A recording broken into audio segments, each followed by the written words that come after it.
Hello guys, after nga namin magtagaytay, sumunod kami dito sa Paniman Beach sa may Ternate, Cavite. Pagpasok ng village po ay kailangan mong mag-iwan ng isang ID at bibigyan ka naman nila ng visitor's pass.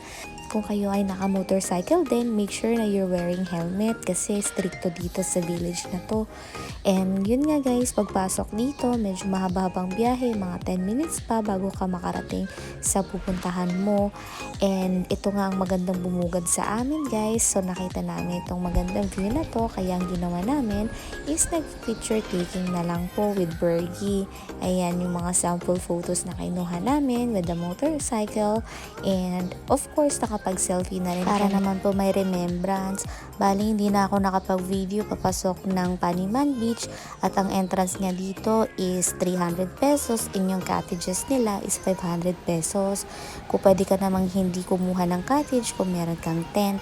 So dito guys, medyo okay naman po yung lugar at open naman po yung mga cottages. At yun nga lang, wala tayong mga water activities na nakikita.